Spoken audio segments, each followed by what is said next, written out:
বিসমিল্লাহির রহমানির রাহিম। পৃথিবীর বুকে আরও একটি নতুন ভোরের আগমন। আল্লাহ সুবহানাহু ওয়া তাআলার অশেষ রহমতে আমরা আরও একটি দিন ফিরে পেলাম। পাখিরা তাদের রবের জিকির করতে করতে রিজিকের সন্ধানে বেরিয়ে পড়ে। একজন মুমিনের দিন শুরু হয় পবিত্রতা ও আল্লাহর স্মরণের মাধ্যমে। ফজরের আজানের ধ্বনি ঘুমন্ত হৃদয়কে জাগিয়ে তোলে প্রশান্তির এক নতুন পথে। আল্লাহর সামনে মাথা নত করার চেয়ে মধুর আর কোনো অনুভূতি এই পৃথিবীতে নেই।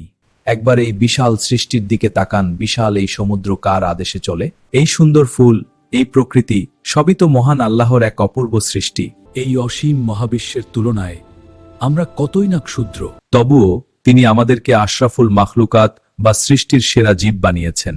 আমাদের পরিবার, আমাদের সন্তান, সবই তার দেওয়া অমূল্য নেয়ামত। তিনি মাটি থেকে আমাদের জন্য বের করে আনেন হাজারো রকমের রিজিক।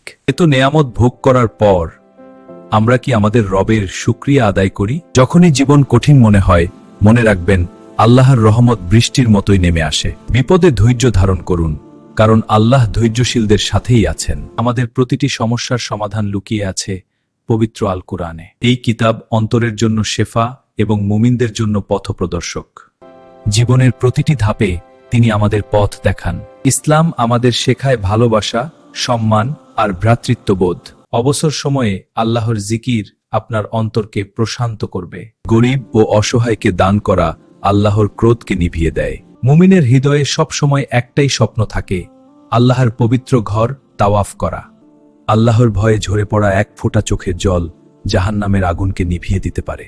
দিন ফুরিয়ে আসে, সূর্য অস্ত যায়। ঠিক একইভাবে আমাদের জীবনের সময়ও একদিন ফুরিয়ে যাবে। যৌবন চলে যাবে, বার্ধক্য আসবে, কিন্তু আল্লাহর প্রতি ভালোবাসা চিরস্থায়ী। দিন শেষে আবারও আমরা ফিরে যাই আল্লাহর ঘরে মাগরিবের সালাতে।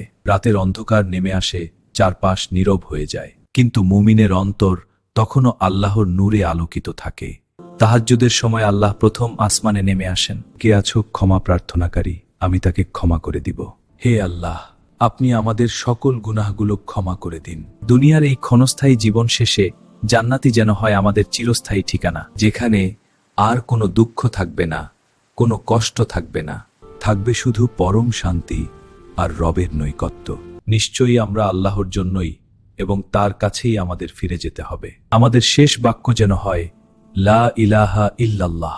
আল্লাহ আমাদের সবাইকে দ্বীনের সঠিক বুঝদান করুন। আমিন।